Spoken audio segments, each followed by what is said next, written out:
Hello, I'm Marilyn Kennedy. I'm Head of A-Levels at Stamford College.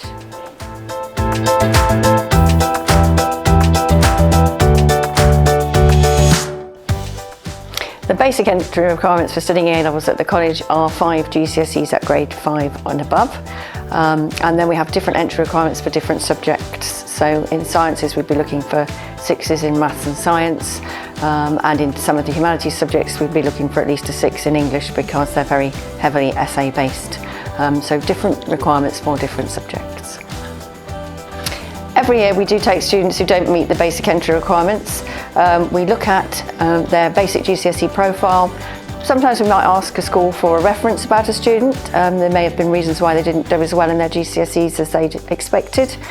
So we often do that. We have some students who come to us who haven't studied in this country before and they don't have any GCSEs. So we have a flexible approach to students studying for A-Levels. One of the key things from my perspective is I need to see that a student is dedicated to realistically some years of hard work. A-Levels are not an easy option, and so often we will take students who don't meet the basic entry requirement when they've shown other things and we maybe have asked for an additional reference.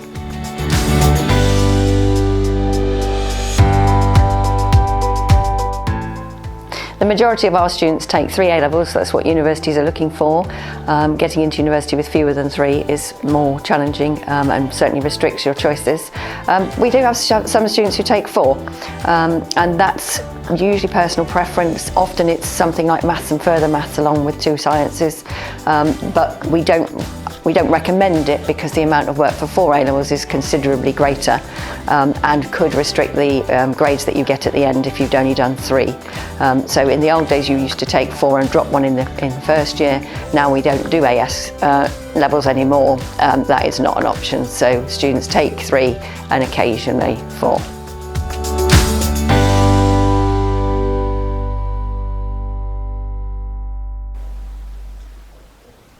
Subject choice is an interesting one. Some students pick things that they'd enjoyed at school, and that can be a good approach. One key thing though is to think about what you might want to do at the end of those 2 years. What you don't want to do is pick subjects that you do for 2 years and then discover they don't lead to what you wanted to do. So for example, if you wanted to do medicine, then you'd have to pick biology and chemistry and ideally maths, depending on which universities you wanted to go to. So it's a good idea if you've got a career in mind to look at what it is that you would need as an entry requirement for university. And there are some good resources out there for that. The Russell Group's Informed Choices website is very good for that. It is important that you pick things that go together because you may restrict your choices at the end otherwise. And sometimes students will not do that. They'll pick things that we would think maybe don't go together very well, and that's because they have maybe a breadth of interest. So we do have students who, for example, will pick maths and English. Not very often, but traditionally mathematicians would maybe have picked sciences. So we do have some students who will pick maths and English because they're interested in both. So we do get students who have that kind of breadth of interest. If you have some kind of career in mind, it's useful to look at what sorts of subjects would go together and complement that career choice or that university choice. So quite a lot of students, for example, will pick psychology and sociology, both social sciences, but one's very much more scientific than the other. A lot of students will pick something like English with history because, again, they're very much essay-based. We offer politics and law, so we again have some students who pick politics and law because they go together well. So it's about looking at things that go together, but also that suit your interests and what you want to do afterwards. And we can advise with that because sometimes students really have no clue about what to do. And of course, we offer subjects that are not offered at GCSE, so that you haven't got some experience of that beforehand. The other thing to think about is that often A-level is very different from GCSE.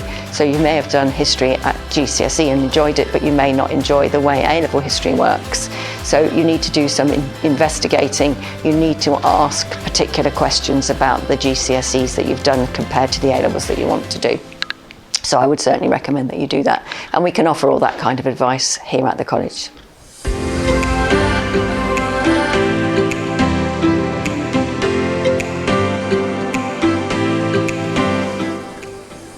3 years ago, we revised the way that we prepared our students for exams. We realised that setting homework was important, but that we often spent a lot of time marking homework that students spent an awful lot of time doing, but actually it didn't give us an idea of how well they might perform under timed assessment conditions.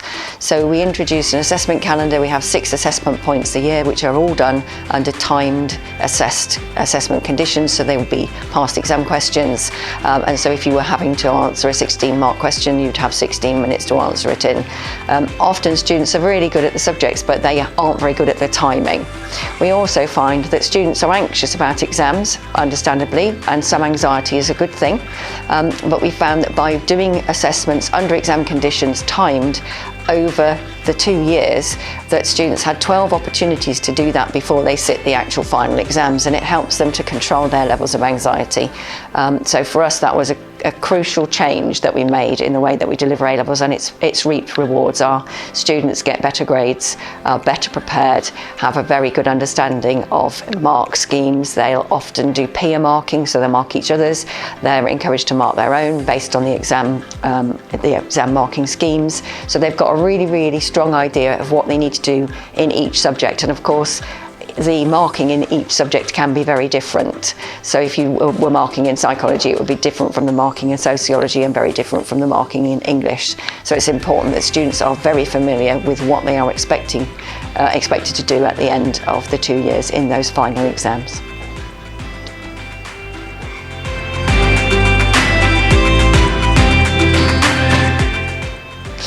Our teachers are all well experienced, been teaching their subjects for many years, and they all use slightly different ways of enriching the experience.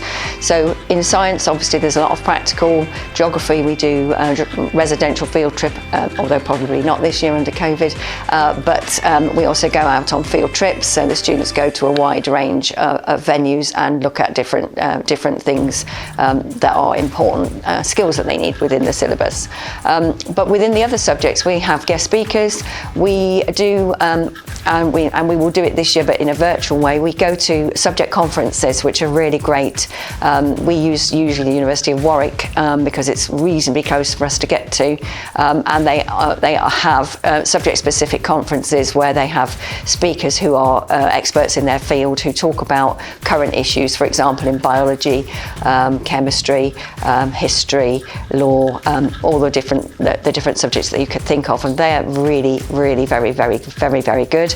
We encourage students to look at different websites. There's a lot of information on the internet that can be very useful to them, and explore subjects. So this morning students were looking at the National Archive for history, and again it's a fantastic resource that anybody can access, but it's got some really useful things, and students are encouraged not to just look at maybe the subject that they're studying in that lesson, but they can explore other things that may be of interest to them, and we're happy to discuss those with them. We do usually do trips and visits to things that we think are important, although we're restricted more on that this year. But we've found quite a lot of virtual experiences that students can have. There's quite a lot of an ability to talk to people who are professionals in their field without actually going out and visiting them. And a lot of students who've studied with us over the years will come in and talk to students. So again, we'll be doing that in a virtual way, and they'll talk about which A-levels they did, how they've used them at university, what sorts of things that they're interested in doing. So there's quite a lot of enrichment. We also offer additional things like the extended project qualification. We have a debating society.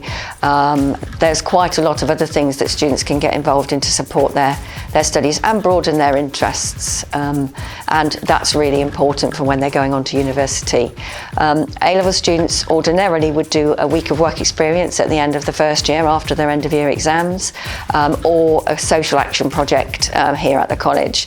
Again, we're looking at how those things might work for 2021, but there will be some kind of work experience, probably virtual, and there will be a community project. It's about developing other skills and having experiences so that people have got things to write in their UCAS reference for university, a job application or an application for an apprenticeship. Just being able to write answers in exams is not necessarily entirely helpful for some of the things that people want to do afterwards. In media studies, we run A-level media. Our teacher is a media professional, and he encourages them to do work which is of professional standard. They take on live briefs, and again they explore what's going on in the media now, and usually go into the University of Salford and do a project, and again that will probably be virtual this year. So there's a lot of opportunities there, and we're exploring slightly different ones for this year.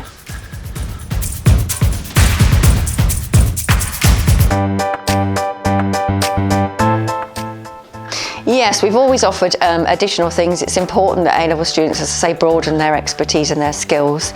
Our Aim Higher programme includes the Duke of Edinburgh Award, the Extended Project Qualification, which is an independent research project which we encourage students to take on. Some do it in addition to their 3 A-levels, and some do it instead of an A-level.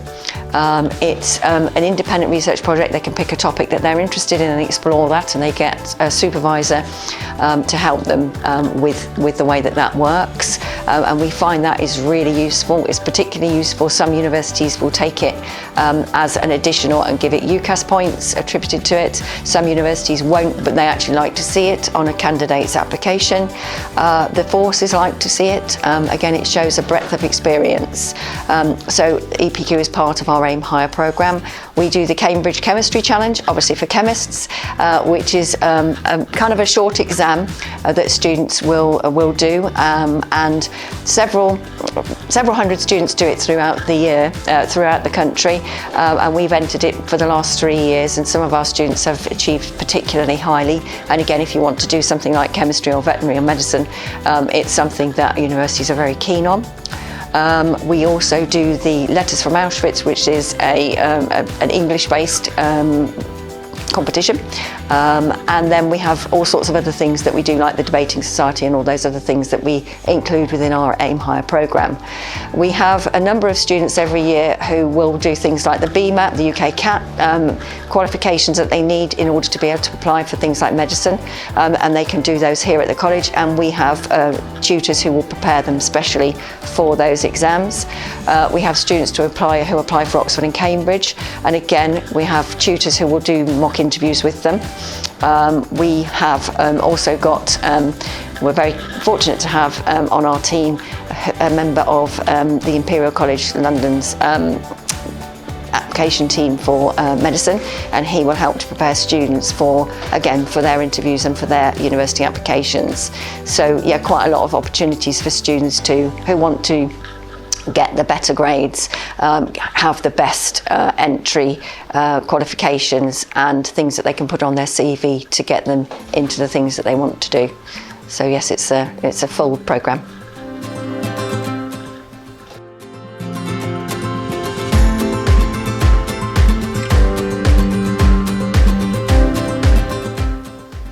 Every year students tell us that they find that the experience of coming to college is different from the experience at school, because they're treated as individuals, they're treated as adults, and with that comes the requirement for them to become very independent learners, which then helps them when they go on to the next stage. So if they go into university or going into employment, it's very much about them taking responsibility and us giving them the skills and the tools to be able to do so. So things like being able to mark their own work based on exam marking schemes, peer marking, supporting each other. We have a mentoring scheme. So some of our second years will mentor our first years in their particular subjects. They like that sort of freedom and flexibility. They also like not having to wear a uniform. They like having time when they can have downtime at college, so they don't have to be sitting in a classroom working all of the time. They like that freedom to be responsible for their own learning. And some students find that harder than others, and we support those who do find that harder. But every year we have students who've particularly picked us for those reasons. We also have very good reputation, very high standards, excellent exam results, 100% pass rates. And we have a high level of support for things like UCAS and things like applications for medicine, veterinary and dentistry, applications for Oxford and Cambridge. So we offer a lot of support. Ofsted commented when they came last about the support that we offer to our students, but that our students are independent learners. So they're not spoon-fed because that's not the way to get good grades in A-levels. You need to become independent learners and develop the skills that you require in order to be able to get those good grades.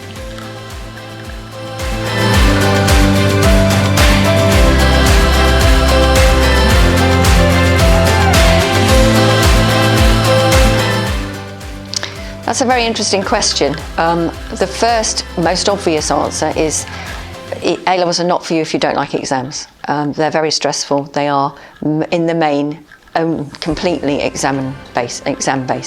There are subjects which have 20% coursework, but only 20%. So if you're not somebody who responds well in exams, then realistically they're not a good option for you. Especially now that they're linear, there's no opportunity to do the AS exams in year one. So all the emphasis is on those exams at the end of year two. So that's the first thing.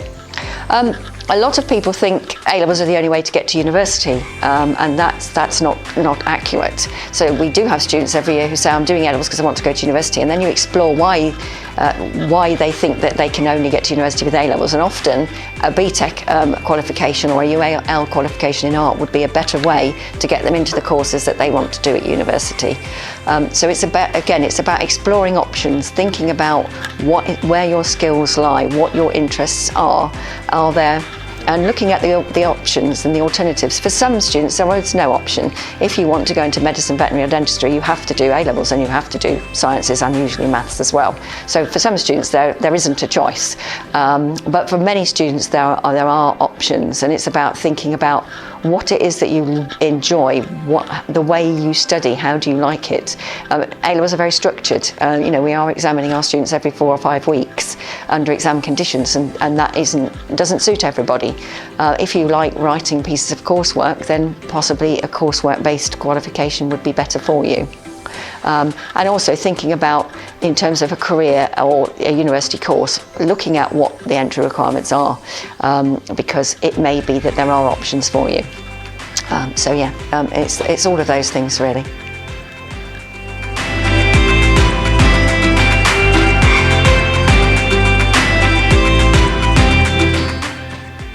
So obviously a high proportion of our students want to go on to university courses.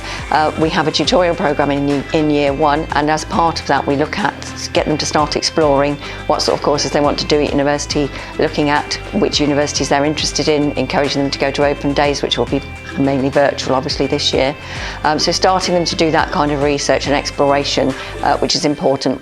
Get 5 options. You want to make sure you've picked 5 that you're really interested in, and looked at the entry requirements for courses so that they're tailored to the grades that you could expect to achieve. We then start to get them thinking about what they could put in a personal statement, and we do work experience, and we do the community project, all as part of skills and things that they can write about as experience for that. In year 2 we have a different tutorial programme, a different tutor, and my year 2 tutor helps them with writing personal statements, targeting those personal statements to the sorts of courses that they're applying for, bringing out their skills and experiences so that they've got the best chance to get onto the university courses of their choice. We then have the careers team. The careers team come and talk to them about UCAS, about the application process, how it works, what the timings are, because they're different for medicine, veterinary and dentistry and Oxford and Cambridge from the other courses. They then oversee and look over their personal statements, send them back and maybe make recommendations as to how they could be improved. So there's an awful lot of work goes into making sure that those students apply for courses that they stand a very good chance of getting onto, and push them to apply for things that maybe they feel that they couldn't apply for, because sometimes students don't realise that their full potential and that they've got a very, very good chance of getting into the best universities. So we spend a lot of time on that. In year 1 we start the preparations for that, and then in year 2 we make sure that they're absolutely ready for those applications. We have team members who will do practice interviews with them. So interviews for medicine, veterinary dentistry, and interviews for Oxford and Cambridge, because they are quite an important skill, and having some experience before you go is key. We also have people who will talk to them about different universities, so their experiences of students who we know have gone to different universities and courses, and again encouraging them to explore beyond maybe some of the ones that they would have looked at. But a lot of our students don't go to university, they don't choose that as an option, largely related to cost, and so we also have support for applying for apprenticeships. The apprenticeship team come in and talk to the students, show them where they can look for apprenticeships. We talk about higher level apprenticeships, so there's a lot of support there, and of course some students will go into the workplace, so again CVs, all those kinds of things are really key. So that's all part of our tutorial programme to support students to get to their next step.